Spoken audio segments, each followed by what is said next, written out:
આણંદ જિલ્લામાં સતત બીજા દિવસે પણ મેઘરાજાએ પોતાનું રૌદ્ર સ્વરૂપ દાખવાનું ચાલુ રાખ્યું। સમગ્ર જિલ્લામાં ભારે વરસાદી માહોલ, જેમાં ખાસ કરીને બોરસદ તાલુકામાં આ ફાટવા જેવી પરિસ્થિતિ સર્જાઈ। છેલ્લા 24 કલાક દરમિયાન બોરસદ તાલુકામાં 234 મિલીમીટર એટલે કે અંદાજે 9.21 ઇંચ જેટલો ખાબકેલો મુસળધાર વરસાદ નોંધાયો, જેના કારણે સમગ્ર પંથકમાં જનજીવન અસ્તવ્યસ્ત બન્યું। મુસળધાર વરસાદના પગલે બોરસદ તાલુકાના વિરસદ ગામની સ્થિતિ વણસી। ગામનું મુખ્ય તળાવમાં ચોમાસાની સિઝનમાં બીજી વખત ઓવરફ્લો થતા તળાવના પૂરના પાણી રોડ રસ્તા પર ફરી વળ્યા। વિરસદ ગામના તમામ મુખ્ય રસ્તાઓ અને નીચાણવાળા વિસ્તારો સંપૂર્ણપણે પાણીમાં ગરકાવ થયા।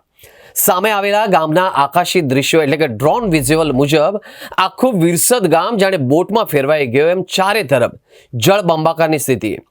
શેરીઓ, ચોક અને ઘરોના આંગણામાં પાણી ડૂબી જતા વાહન વ્યવહાર અને સ્થાનિક વ્યવહાર સંપૂર્ણપણે ઠપ થઈ ગયો હતો। ભારે વરસાદ અને તળાવના પાણી ગામમાં ઘૂસી જવાથી સ્થાનિક રહીશોની દૈનિક પ્રવૃત્તિ પર મોટી અસર પડી। પરિસ્થિતિની ગંભીરતાને ધ્યાનમાં રાખીને વહીવટીતંત્ર દ્વારા લોકોને સતર્ક રહેવા નીચાણવાળા વિસ્તારોમાં બિનજરૂરી બહાર ન નીકળવાની અપીલ કરવામાં આવી હતી।